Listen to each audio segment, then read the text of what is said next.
if I hadn't have gone to rock bottom, actually, and if I hadn't believed along that journey of giving so much time, so many opportunities, so much what seemed like it was right and good for me and felt like a failure, that I didn't get to my gold medal.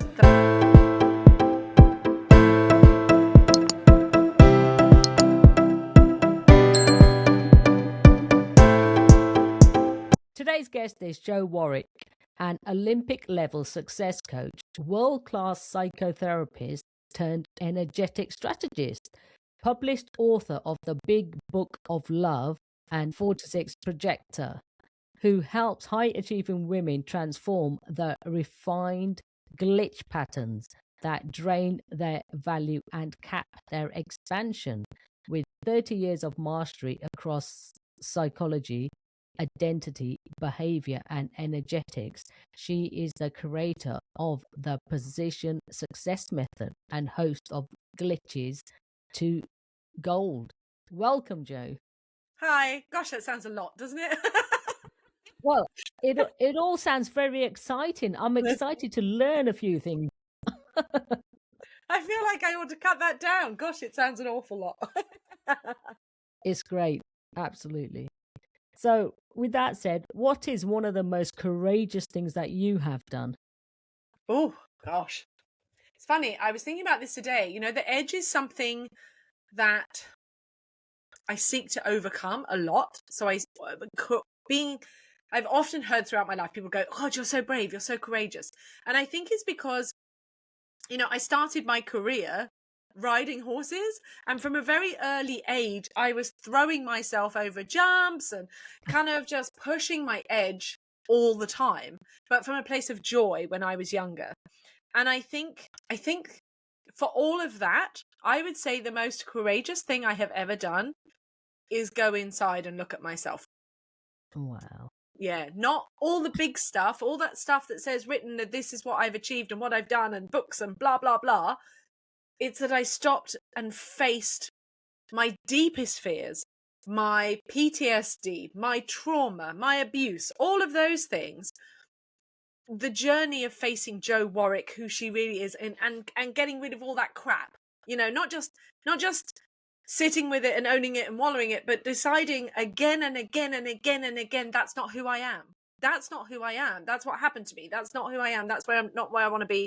That's not who I am as an identity. And coming to myself over and over and over again. I would say that's the most courageous thing I've ever done. Absolutely. And the thing is, it is absolutely courageous to face ourselves, you know, hold that mirror up against ourselves. Oh, yeah. And that's what it's all about. Yeah. The rest of them, the things like, you know, people often say, oh, well, it's a choice whether I jumped out of an aeroplane, hopefully with a parachute, you know, and things like that. Yeah. But I would absolutely. say, I think it's the big things on the outside helped me to become braver.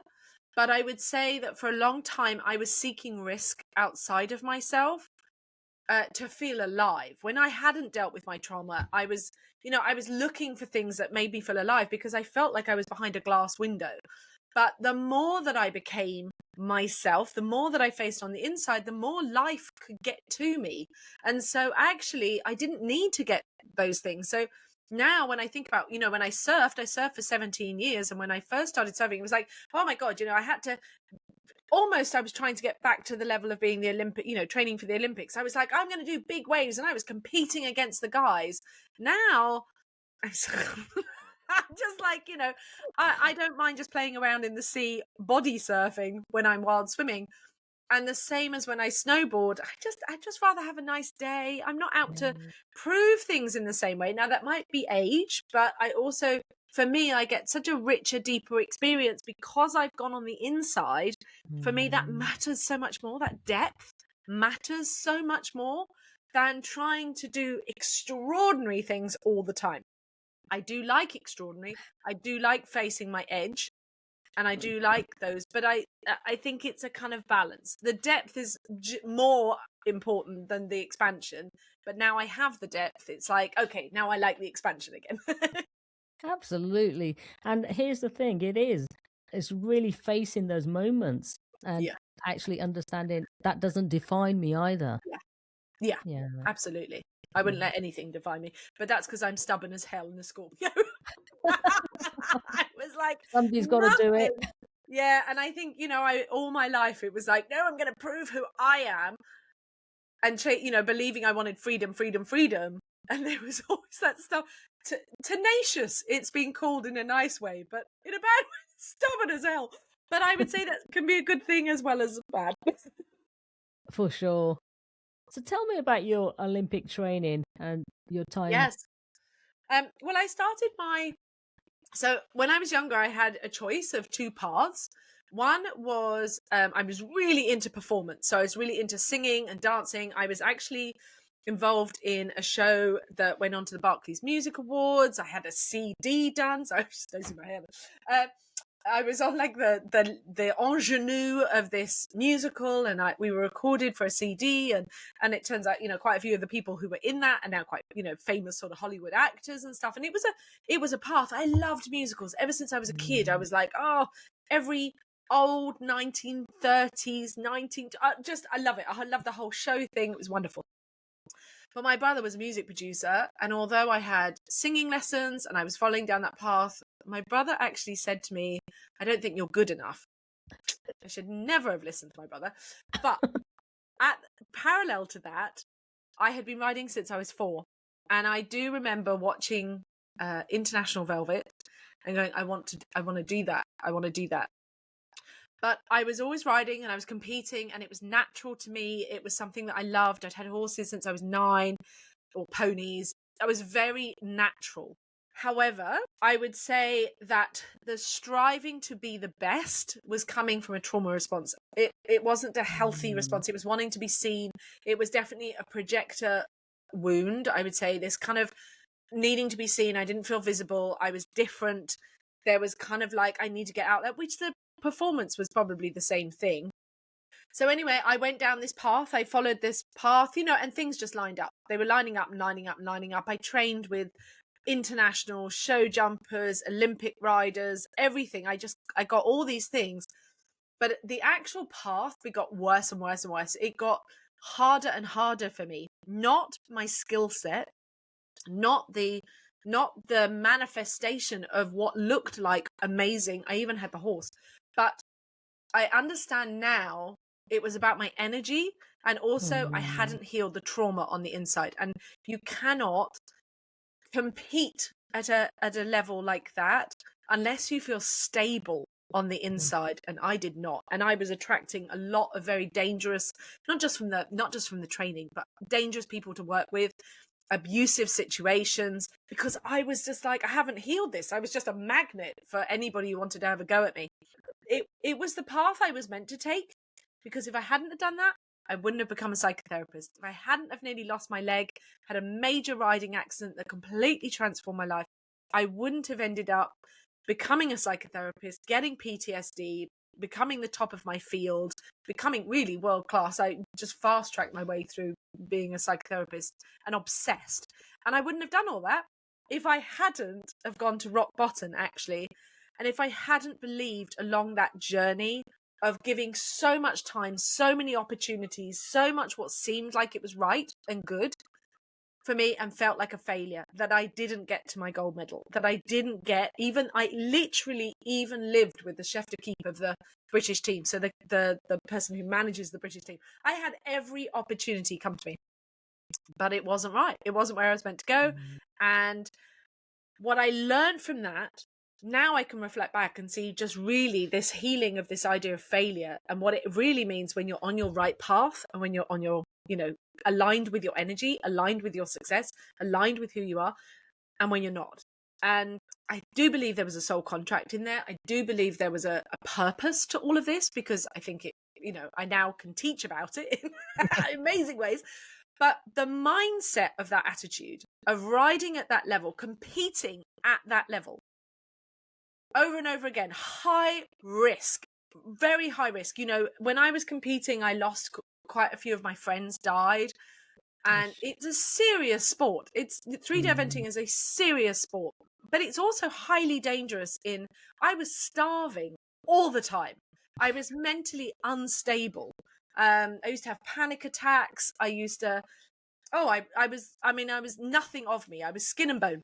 And you can't, just can't function at that Mm. level unless you're healthy. It's different now. Of course, it's improved. Sport has it. This was a lot 30 years ago now, but what I learned from that was my ability to, even in all of that, my capacity, my power to still compete and still win and still achieve and still go to the next level without, probably a tiny weeny percentage of my power, only running on like a battery that was like down 10%, which showed me over the years to think about how friggin' powerful I actually am. And I think we doubt that when we're using our energy correctly. So understanding the mindset of somebody who competes at that level, how you focus to get over a jump, how you focus to get to the next thing, how you focus, that's life. And Okay. what I did from that point was translate my understanding and my knowledge. I translated it to surfing. I translated it to snowboarding. I translated it into business. I translated it then into psychotherapy. I translated it. I kept using all this knowledge and skills going, yeah, but I know how to do that. And I also riding, and I still remember my ex-fiance saying this to me. He said, I saw you walking down the road. This was after my riding accident, because after my accident, they told me I would never ride again. He said to me, gosh, when you're riding down the road, you look one with a horse. Like you literally look one. And I think for me, that was about teaching me something that was so in my soul. It wasn't just about the riding, but it taught me about energy, like being a team with your energy. And when you're in that flow, and it felt natural, it felt delightful, it felt wonderful. Horses are magnificent. And of course they have an enormous, their heart and aura capacity is so big. But so I felt very right in that. And that I've seen over the years as I've taken this path, how that grounding, that foundation, good and bad, Mm-hmm. taught me so much, Mm-hmm. about what I teach, about how that translates into your business, into your life, into living gold standard value, all of those things. I would say, yeah, absolutely. Wow. Gosh, that's amazing. And I'm really interested in. So I know you talk about human design. Is Yeah. this like human design? Yes, it is. Yes. Yeah. Okay. Yeah. So what is human design and what is it not? Let's just unpack that for the listeners. I think the simplest way to understand human design is a framework. And a lot of us know things like Myers-Briggs and things like that, where you've taken Mhm. tests. It's not like that. It's not like that.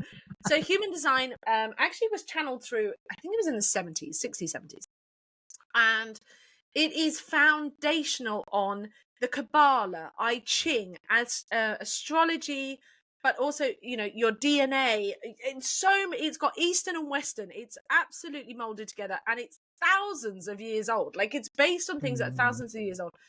And it's that perfect combination. And the funny thing was, human design started coming into my life only about, I don't know, 4 years ago, maybe.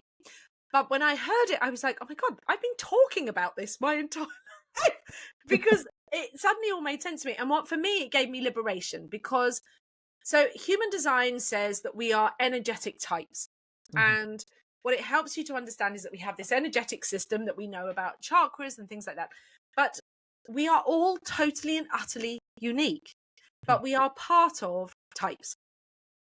And up until human design, it was the first time that I really was able to feel free in being who I am, because 70% of humanity are generators and manifesting generators. Okay. Projectors, there's only 20% of us now. There were only 8% when I was born. Wow. And we have been described as mutants of mutants of DNA, basically. And it's the way that I think, the way that I'm aligned is different. We also have manifestors who are even more rare, and reflectors who are even more rare. Like 1 in 1,000 people are reflectors. Wow. And there are now more and more projectors. And projectors are literally, as it sounds like on the tin, we project energy. And our job is to basically get very clean in our energy. So we project reality. And a lot of people have said that projectors manifesting is literally designed. Anything you hear talking about law of attraction manifest, it's really designed for a projector, because that's what we project a reality. We hold the light. We are the lighthouses. We are the vision, and we can be deeply activating for someone who's not ready, because we see to your soul. I literally, and I could never describe it. From a kid, I remember seeing The Matrix. Like when the Matrix film came out, I was like, well, that's what I see, but it doesn't look like numbers. It was energy. I could see energy, and I could see people going into dark, closed spaces and being light and the flow. But I was like, doesn't everybody see this? It's like, and I was astral traveling, and I was doing things. My spiritual connection, which I now understand, is because I have an open ajna, I have an open crown. I'm literally like, I'm just literally tapped in, turned on to the universe. That was the way that I was made.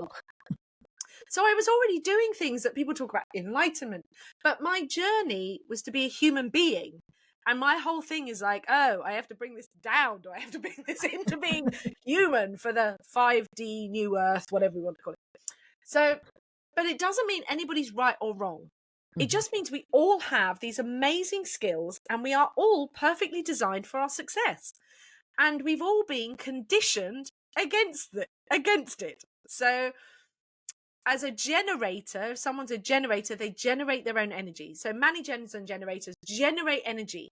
And manigens are like, I always think they sort of drop bombs. They like blow up energy. They create incredible new spaces, quantum fields, so new ways of doing things. And they usually do multiple things at one time. And they've usually been told off for doing multiple things at one time. But that's how they work. That's what they need to do. They need to have this expression, because that's how they create new pathways for us to see innovation. That we need people like that. Generators are the builders of our society, of creation. They take an idea and then they build it and they make it happen, and they are brilliant. We need them. They stabilize the energy, but they're like trains. They must be satisfied and working and solidifying. And then you have manifestors and reflectors, and they're so rare, bless them, that it's hard. But that would be the majority. And if people want to find out their human design, they can go to jovianarchive.com. I'm sure you put the link in the bottom, but jovianarchive.com, and you can put in your date of birth. You can put in you need your time of birth to have your human design. It's very specific. So, but when you do understand, I think it gives you a liberation, not just the basis of knowing if you're a manigen or a generator or whatever. I am a 4/6 splenic projector. And that means a 4/6 means my life path was trial and error. And that made total sense to me, because I have tried so many things, and I have succeeded at a lot of things, but I've also failed at so many things. And I was testing in a multitude of fields about the key thing of what success is. So because I see things in a very big picture and a minutiae picture, I was able to go, yes, but well, that is all, whether it's a relationship or whether it's a job or whether it's a career or whether it's your health, or all I saw was energy, just going, oh, well, this is success. This is where your success flows, and there is where it doesn't, which is literally what I was trying to explain and understand when I was 6, 7, 8. And I've spent my entire life trying to help other people understand that it's very simple. It's very, very simple when we take all the crap away. But I also fell down a lot of paths where I was trying to behave, conditioned to be, like everybody does, a generator.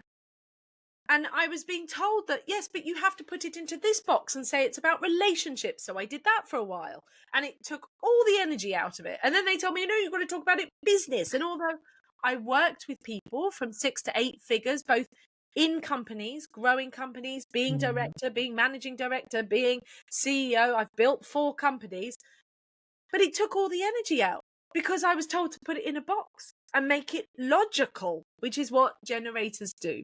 Okay.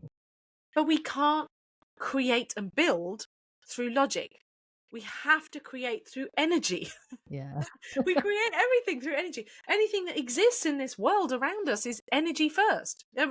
So Yeah. to me, nature made sense to me more than humans. But Yeah. learning to be a human, learning to live as a human, learning to unlock what it means to be a projector has been liberating. But it's also given me permission in my wisdom of 50 years now, in a multitude of ways, getting gold stars and gold medals in a multitude of ways that wasn't my Olympics, has given me permission to go, but I'm a guide. That's what I'm here to do. That's what a projector does. All projectors are simply a guide of Mm. humanity. And so we hold the vision. So we all have a purpose, and that excites me. Everybody's designed for success, and everybody has a purpose. Once you know Yeah. that, how exciting. How exciting. Absolutely. I can't agree with you more. And that's the thing. We're here for a purpose, and we do have a vision. We Yeah. do have something we need to do. And like you say, trial and error, we've got to go through that to actually get to where we need to, and like remove all the nonsense, all the Yeah. noise of it all, whatever word you want to put to it. Absolutely. Yeah. Yes. So tell me more about your glitch patterns. What are they? Because you help women transform and refine. Yes. So the women I work with, and I have over my career worked with men, women, adults, children, young people, because as a whole journey, I work with full gamut to understand human beings. Yeah. And what I've come to do over my journey, the simplest way to understand it is that if you imagine a mountain, Okay. and I say in the Big Book of Love, which is my first book, I talk about how some of us, you know, most people want to start at naught and get to Mm. 10, get up Yeah. the mountain. But the truth is, a lot of people started at -8. They weren't even at the mountain. They were in a huge ditch at the back somewhere, and they had to scramble out of this big ditch to get to the grounding part of the base camp of the mountain.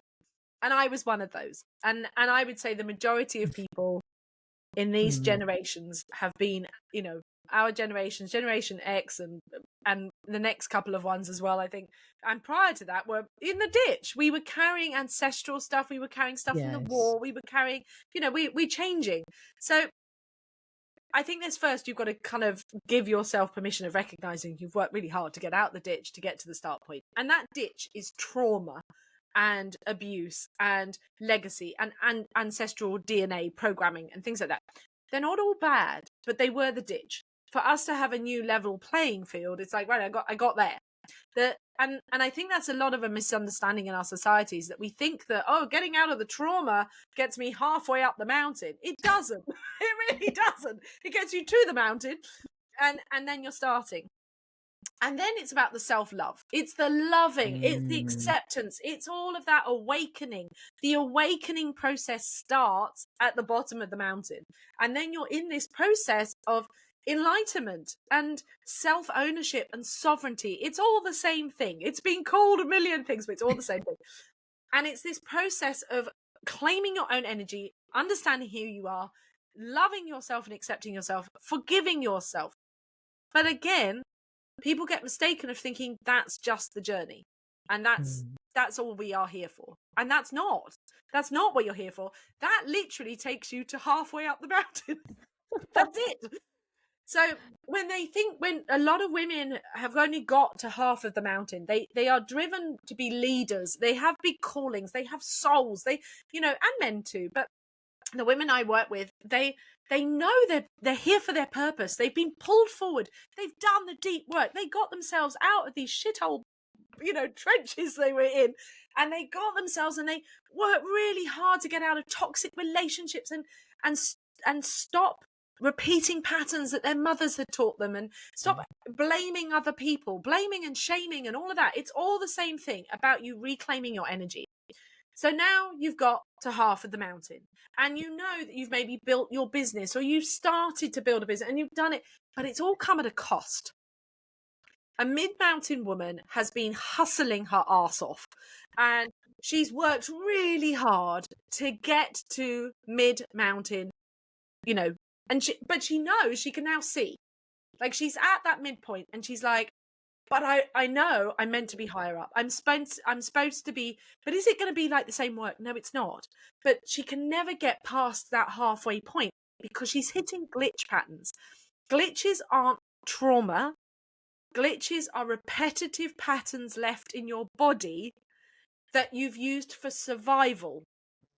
You've outgrown, and they're like day-old yogurt, but they're programmed into your brain. They're programmed into your body.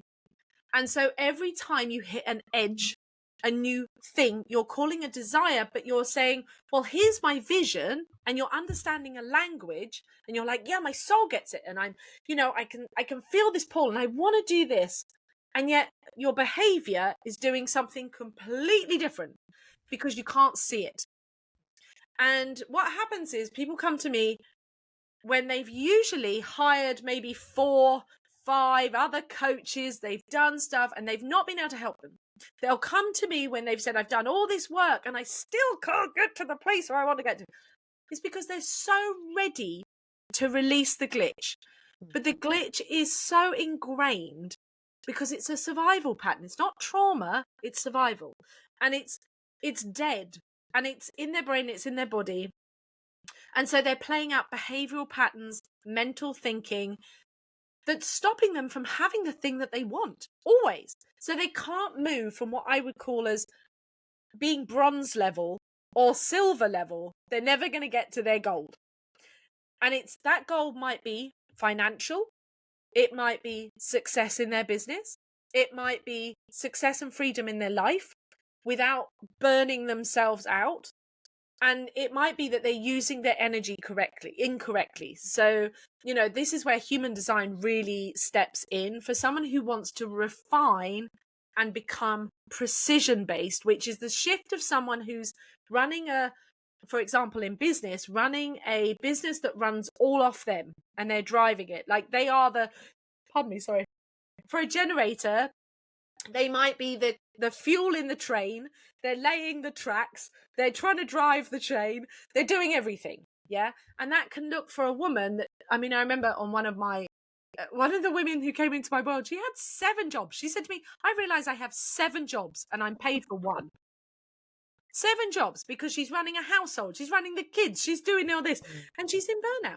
Now, the women I used to work with would be further down the mountain. At every stage as I have grown and I have accepted myself, I've helped women who are coming up behind me every time.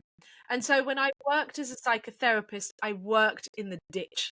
And then I worked out of the ditch, helping people in the ditch. I was working with that deep grief, pain, trauma, all of that. I don't do that anymore. I'm not a psychotherapist anymore. I did that. I helped women in, horrific scenarios, and men. When I got to the base of the mountain, and I was in love, self-love and all of that, my business grew and I took it online and I was helping women all over the world have healthy relationships with themselves. And that's where the big book of love is. It's designed for women who are there, who don't know what real love looks like. They don't know how to come out of a trauma pattern and into love. They don't know what spiritual love really looks like and feels like. And so the big book of love, Loving Yourself, Dating with Love, Loving Relationships, now on its 2nd edition, came out. It's been around for like 10 years and it came out. I did a 2nd edition in 2020 because I wanted to talk about sex more and other key points.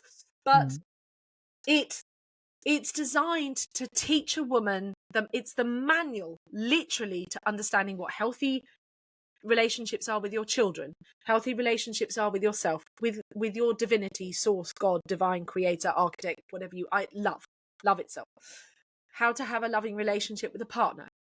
I literally poured into that 40 years and all of my experience and knowledge as a psychotherapist, everything that I'd learned from my clients, I poured it into those books to help women at that level. And then I moved beyond it. So it was like, well, that's done. So that's it's done and that's there for you. But once they're at this level, it's like, right, you are now a professional. This is the difference between being an amateur rider and being a professional rider of your energy. And the difference, if you want to really make impact, make a movement, be a visionary, it's in you, and a leader in your life, whether that's in your, I don't believe it has to be all online and we all have to be epic, I don't believe that. I believe every woman who feels this is being called to make changes. And when I was a psychotherapist, and when I was working with women online with my first business, when it was called Rediscover the Magic, 70% of the women I worked with all became healers, psychotherapists, trainers, and all went on and did it, because that's what I am. I'm a teacher's teacher. And so now I work with those people who've had enough of not being seen to their depth. And that's the difference. When I was training, when I was training for the Olympics, and then I did exactly the same when I translated it to snowboarding and surfing and all of those things. When I was training for the Olympics, it was standard for me to have coaches all the time, but not any old coach, a coach who was Olympian level, who was teaching me, going, there was no fluffiness in my coaching. Now, I don't believe the same quite as harsh, but they were vicious. Like, you have to have a thick skin if you want to be at that level. Yes. Nowadays, I would say when I work with women at that level, though, are prepared and ready to go, do you know what? I don't want fluff. I don't want you to, I'm not in trauma. I need you to tell me what the frigging problem is, because I've had enough. And I want my success. My desire is bigger than my fear. And that's the key bit, I think, about when you're working at that level now. It's not about the money, because I think there are so many women who are frequency-wise should be at 6, 7, 8 figures. But they are standing in their own way, that their energy is bigger, their desire is bigger, but they're not able to get beyond the glitch. And that's where they need that gold standard, Olympic standard. There needs to be a shift in their value. And people like that would invest. They invest. They go, enough. How much more am I going to waste time, energy, money on the wrong thing? And I think it comes down to risk. I always say this, when I was riding, the risk was high. When I was surfing, the risk was high. When I was snowboarding, the risk is high. The danger factor to my body I've always thrown myself into things like that, and it focuses the mind. But I truly believe there is nothing of a higher risk than wasting your life, your time, your energy. This is it. This is it. You could be, and I've said it to myself many times in my life, you could be dead next week. Absolutely. I often think that I have a real funny thing with my birthdays. I'm not so much now, but it always used to be this pressure of like, well, come on, I used to think I'd be dead by the time I was 40. I had this program in my body that I'd be dead by the time I was 40. But it did drive me on to go, this is it. Kick life out, get going, do it, grab it. You got to live it.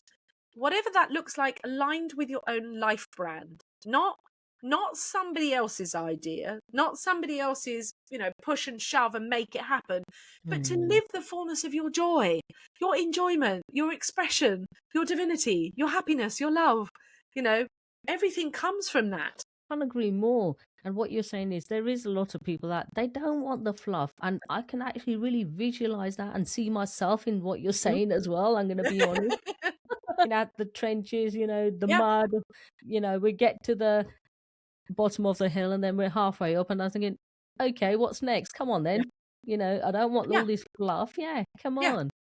I did the work. Exactly. So tell me more about your precision success method. Talk us through that, please, Jo. Well, I think literally it's understanding, because it's working with me. So the way that I work with people, I have a very clear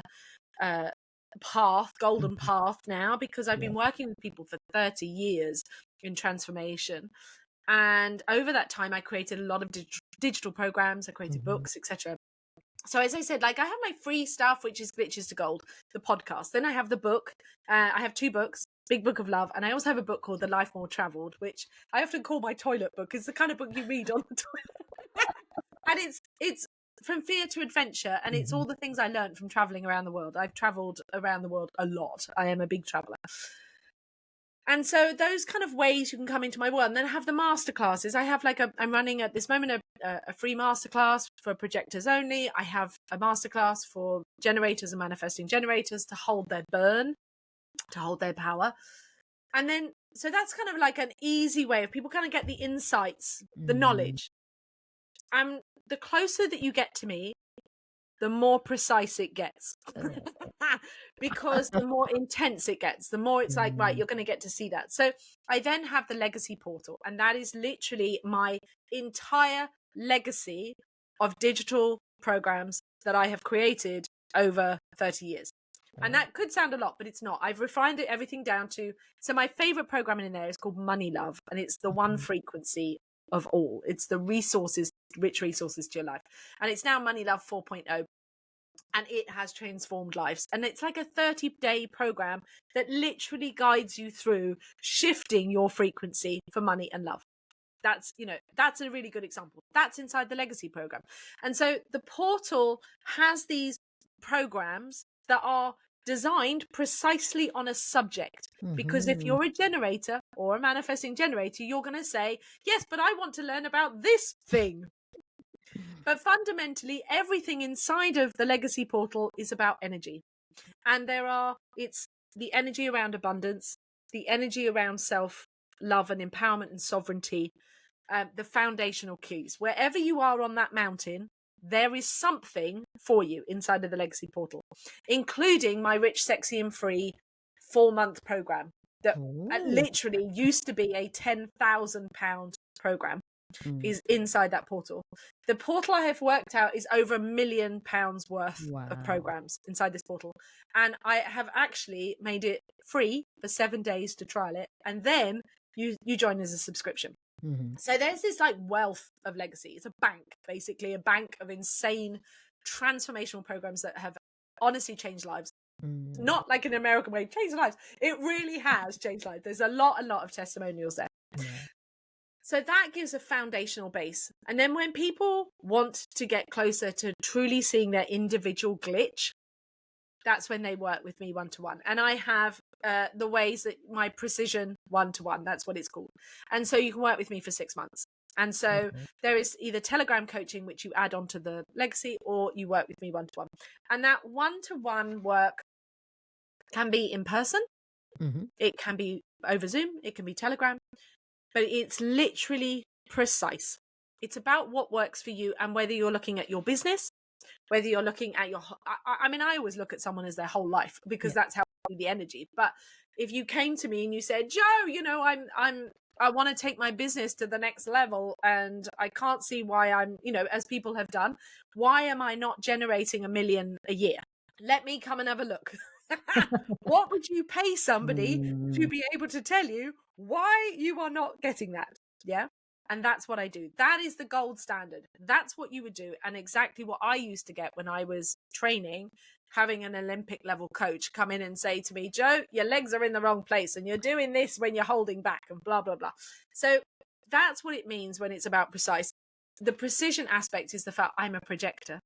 And my entire energy is about going, look what I can see right into you, and you're doing this, and I can see right into your business. And this is where the energy is not flowing. And that's what it's about. The energy is not flowing. It's either flowing backwards, it's going around in circles. You're creating conflict. So you're saying one thing or doing something else. And that energy can be mental. It can be behavioral. It can be spiritual. It can be conflicts around, you might say it's around money, but it's not. It's never about money. It's about value. And it always comes down to value. So that's where it's that precise. And that's where the glitch is, and going, no, that's what needs to be resolved. It's not that I remove it. I get you to remove it. It's like you go, oh God, I can't believe I've been doing that. It's like having someone, as you say, a mirror, an absolute mirror. And when you're finally ready up that part of the mountain, you've got comfortable enough in seeing yourself, what I say, intimacy, into me, see. When you're ready to have intimacy with a coach, with somebody who really sees you, That's where I'm at, the Mm. apex level. Once you've got intimacy enough with yourself, then you don't mind being seen. And I know a lot of the people I work with hold back from visibility, Mm. where the world needs them so much, and yet they're afraid of being visible. Mhm. And the visibility is because they're afraid of the visibility on the inside. What's going to happen of what I see mirrored back to me but the truth is the law of attraction doesn't change.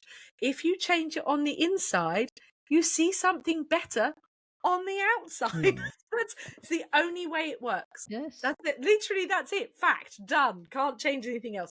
So, but it's being okay with that. Am I allowed to have that level of success? That level, that's what I mean about success. It's success in yourself.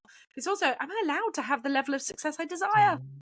You Mm. know, the money, the home, the love affair, the life, this visibility, whatever that success means for you. Am I allowed to have it? Well, there's no one holding you back. You're not a little girl anymore. So, it's like... And it's so true. We hold ourselves back. And I mean, I know we're kind of like laughing about it, but it's so true. We hold ourselves back. There's no one else holding us back. No. Absolutely. And we all want it. I mean, anybody that says they don't want a better, bigger life are just lying. Let's be honest. Well, I would say to you, when I was, Mm.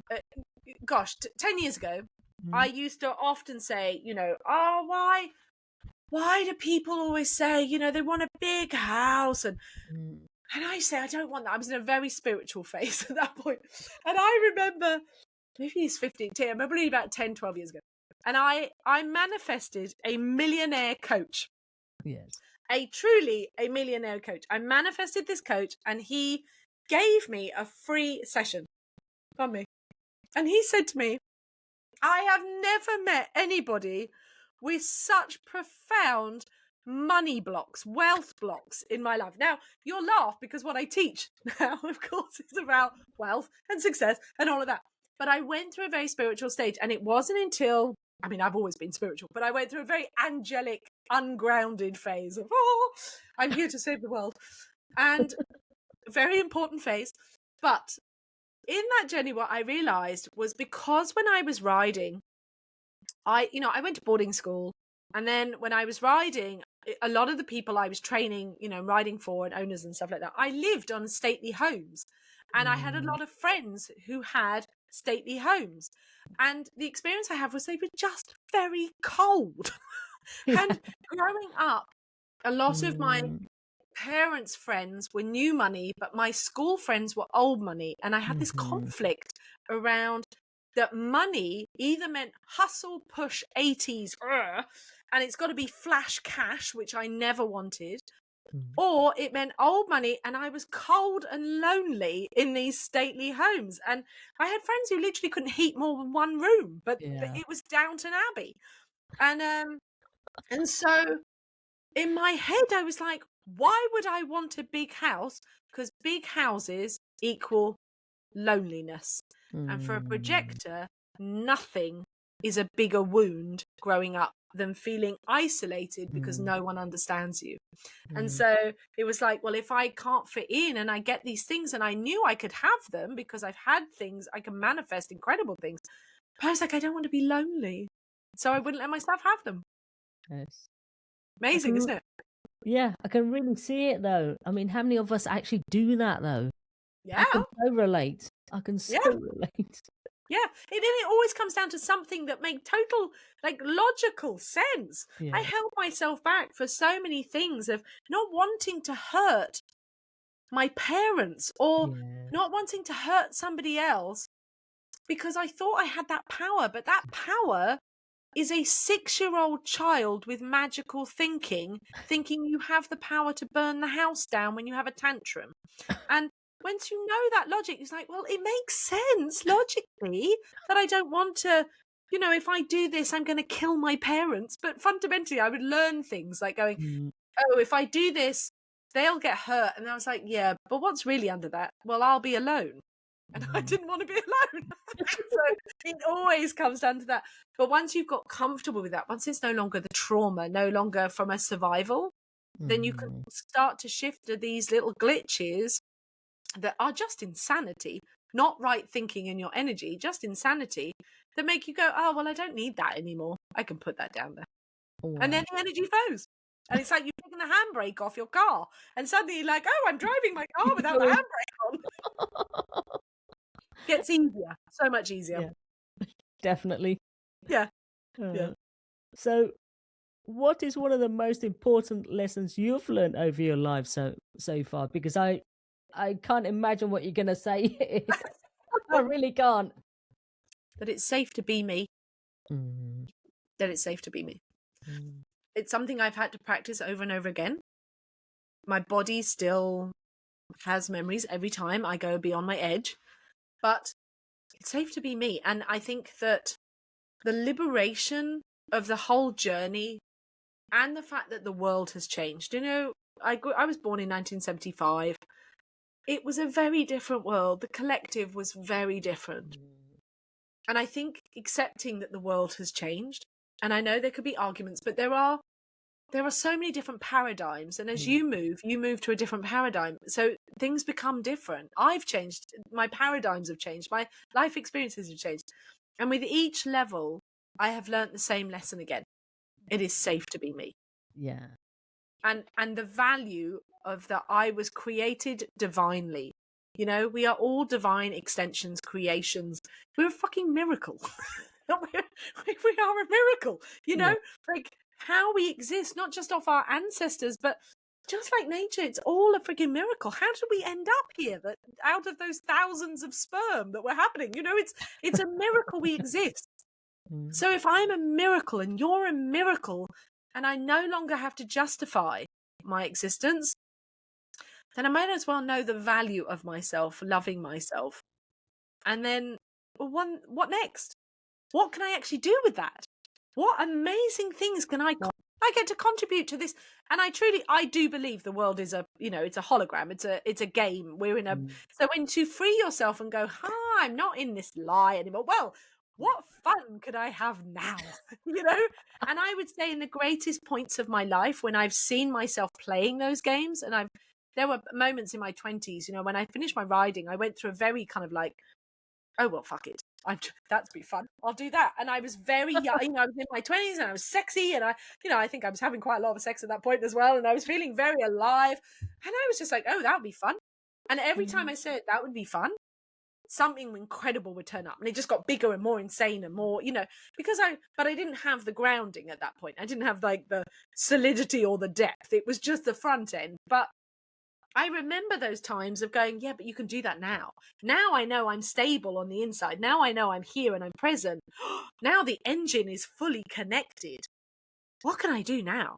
Could I really fly? Could I really take off? What now? What would be really fun now? And I think when you get to that stage, that's just, life becomes a big game. I love it. I love it all. Well, hopefully your audience love it too. Absolutely, I'm sure they will. If there's one key takeaway you want every listener to walk away with today, what would that be? Never stop believing. Never stop believing. I have been at points of my life where I tried to commit suicide. I've been at the depths. I've been in hell. There are times when I wanted to get off. I want to get me off the planet. Terrible, awful. But there was always part of me that wanted to keep believing. And if you've got yourself out of the trenches and you got yourself to the beginning of the mountain and you got yourself to the third of the mountain, at any of those points, if you've managed to get yourself up that mountain to any point, keep believing that it gets to be better and better and better. That what is meant for you is truly meant for you, and had to have hope. I think one of the hardest things is to continue to have hope once you've done all of that. Yeah. Because it feels like, oh my God, I slogged it. But the truth is, the better it gets, the better it gets, the easier it gets, the easier it gets. And the more that you align your energy, not just believing and having faith on nothing, but believing once you know the most about yourself, the most that you can know about your energy, what works for you, the more that you can sit in observership of your life, and see it just as a, from a state of non-attachment, as the Buddhists call it. But the more that you can do that, and the more that you can then go, oh, well, that works for me and that doesn't, it's just information, then you get to believe and play and test with yourself of going, well, look, there's no point keep pouring energy into something that doesn't work. If I really love this thing and it lights me up, then believe in it 150%. Believe in it. Because what's really meant for you does come round again, again, again, again. I think that old adage, what's meant for you will never pass you by. You will get a million chances to do the thing you are meant to do. So don't give up hope, believe. That would be my... That's brilliant. Absolutely brilliant. So where can the listeners find you online, your books, your podcasts? Yeah. What's your website, Jo? Well, I think the best way, I would highly say, go and check out Glitches to Gold, the podcast. You can find it everywhere, but you can always go to glitchestogold.com. Every link is there to my work, to my masterclasses, to the books, the freebies, anything you want to find out about me, the social media platforms. I'm on Facebook and Instagram. You can find all of that at glitchestogold.com. And I would say, I know that my energy, my voice, all of those things are going to match with some of you. So if you're still here, I love to hear from you. If you're still here, I love to hear from you. Reach out, follow me, connect with me. And I know that if you want to come into a closer connection of intimacy, of being seen, of knowing more about my work, if it resonates with you, coming closer, just go to glitchestogold.com. And if it doesn't, and if I repel you, that's good too. And I send you off with so much love, because I'm not meant for you. That's the simplest way. And all the links will be in the show notes. Listeners, please do connect. Thank you for sharing your insightful wisdom and knowledge with us today. And by doing so, I know you have helped so many others make a difference. I'd really like to acknowledge you for that, Jo Warwick. Thank you so much, Anita. I really appreciate that. And I definitely say that as a projector, because recognition is my love language. Thank you so much for inviting me on, and to your audience. I really appreciate your time. Oh, it's absolute pleasure. And with that said, we are all about Create the Courage to be Fearless podcast here. What is your definition of courage? I know it's a quote, but I think it really is that courage doesn't happen without fear. It's in the face of fear. And it's the courage to stand tall, to lean in, even when fear, and I often think false evidence appearing real, usually is the case, but when it feels like it's like the desire is more, that's courage. It's not about forcing it, but I think it's standing in the face of other people's thoughts, ideas, not fighting against them, but just standing like a candle in the wind for your belief, your truth, your knowing, your soul, your life. That to me is courage. Yeah.